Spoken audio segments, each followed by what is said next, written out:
বাংলাদেশ এবং ভারতের যে সীমান্তবর্তী এলাকা, সেই সীমান্তবর্তী এলাকার খবর কিন্তু আসলে ভালো না।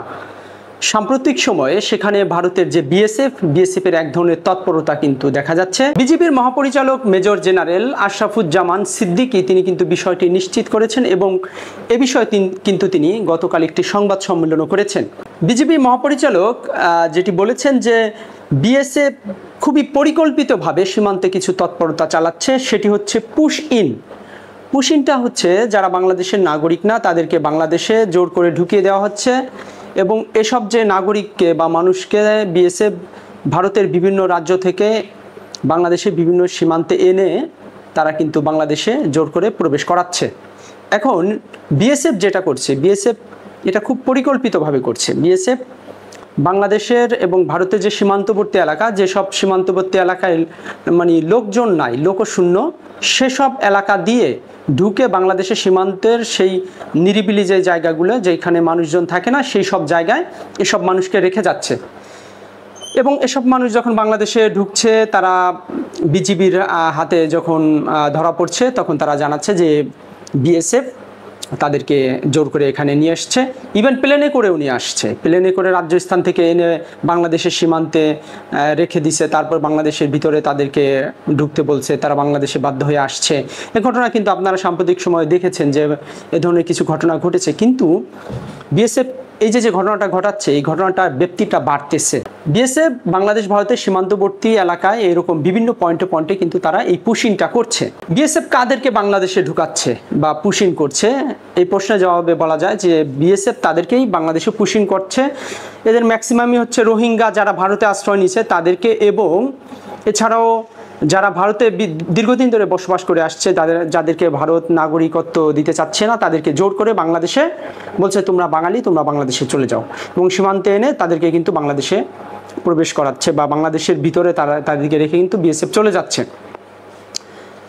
এবং এরকম মানুষের সংখ্যা কিন্তু এক দুইজন নাই, শত শত মানুষকে কিন্তু তারা এইভাবে পুশিং করাচ্ছে। এবং এটি বিজিবির যে মহাপরিচালক আশরাফুজ্জামান সিদ্দিকী তিনি কিন্তু বলেছেন যে বিএসএফ এটি সুপরিকল্পিতভাবে করছে। এরকম প্রায় 209 জনকে কিন্তু বিজিবি ইতিমধ্যে তাদের হেফাজতে নিয়েছে। তো তাদের মধ্যে 39 জন আছে হচ্ছে রোহিঙ্গা, যারা মিয়ানমার থেকে ভারতের সীমান্ত দিয়ে ভারতে গিয়ে কিন্তু আশ্রয় নিয়েছিল। শুধু তাই নয়, এমনকি ভারতে যেসব শরণার্থী আশ্রয় নিয়েছে সেসব শরণার্থীদেরকে ধরে এনে তাদেরকে কিন্তু সীমান্ত দিয়ে বাংলাদেশে কিন্তু তারা পুশিং করাচ্ছে। ভারতে যারা জাতিসংঘের UNHCR এর রিফিউজি তাদেরকেও কিন্তু বাংলাদেশে প্রবেশ করাচ্ছে। এটি কিন্তু বিজিবি নিশ্চিত হয়েছে এবং বিজিবি সেটি কিন্তু সংবাদ মাধ্যমে জানিয়েছে। এই ঘটনা বাংলাদেশের পররাষ্ট্র মন্ত্রণালয় তারা কিন্তু জাতিসংঘকেও জানিয়েছে যে আসলে এটি কিন্তু মানবাধিকারের সম্পূর্ণ লঙ্ঘন। এক দেশের যারা শরণার্থী তাদেরকে বাংলাদেশে জোর করে তারা কিন্তু পুশিং করছে। তো এটা আনুষ্ঠানিকভাবে জাতিসংঘকেও কিন্তু বাংলাদেশের পক্ষ থেকে ইতিমধ্যে জানানো হয়েছে। ভারতের বিএসএফ খুব সুপরিকল্পিতভাবে যেসব জায়গায় বাংলাদেশের সীমান্তবর্তী অঞ্চলে যেখানে লোকজন কম সেসব জায়গাতে সুপরিকল্পিতভাবে এসব মানুষকে কিন্তু বাংলাদেশে প্রবেশ করাচ্ছে। এর মধ্যে হচ্ছে খাগড়াছড়ি জেলার যে পানছড়ি এলাকা সেখান দিয়ে কিন্তু পুশিং করাচ্ছে, কুড়িগ্রাম জেলার রৌমারী অঞ্চল যেটা সেই চরাঞ্চল দিয়েও কিন্তু প্রবেশ করাচ্ছে। বাংলাদেশের বিজিবি যখন বিষয়টি টের পেয়ে সীমান্তবর্তী এলাকায় তারা কড়া নজরদারি বাড়িয়ে দিয়েছে এবং তারা যখন যেসব পয়েন্ট বাংলাদেশের লোকবসতি কম বা নিরিবিলি বা যেই সব জায়গা গহীন জায়গা, যেসব জায়গা দিয়ে ভারতের বিএসএফ বাংলাদেশে পুশিং করাচ্ছে সেখানে যখন পাহারা বাড়িয়ে দিয়েছে তখন কি করছে ভারতের বিএসএফ তখন সুন্দরবনকে বেছে নিছে। তারা সুন্দরবন এলাকা দিয়ে কিন্তু বাংলাদেশে আবার পুশিং করানো শুরু করছে। সুন্দরবনের রিমোট একটি এলাকা হচ্ছে মান্দারবাড়ি। তো মান্দারবাড়ি দিয়ে ভারতের জাহাজের মাধ্যমে 78 জনকে এরকম শরণার্থী বা যারা ভারতে দীর্ঘদিন ধরে ছিল তো তাদেরকে বাংলাদেশে কিন্তু পুশিং করিয়েছে। ভারতের বিএসএফ এরকম 78 জনকে সুন্দরবনের এলাকা দিয়ে বাংলাদেশে রেখে কিন্তু তারা চলে যায়।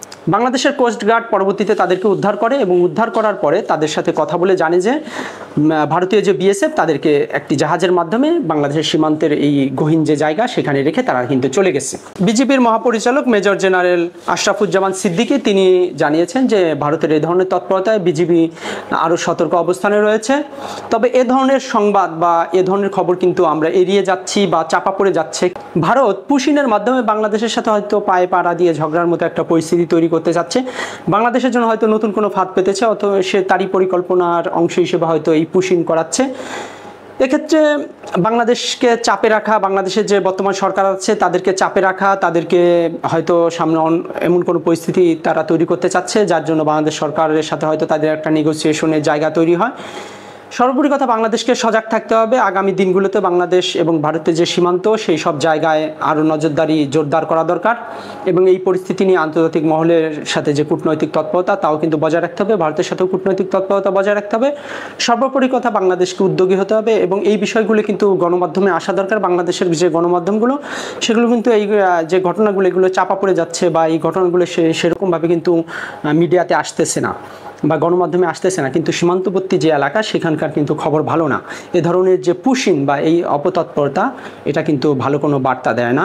আমাদের অবশ্যই সজাগ থাকতে হবে, এর কোনো বিকল্প নেই।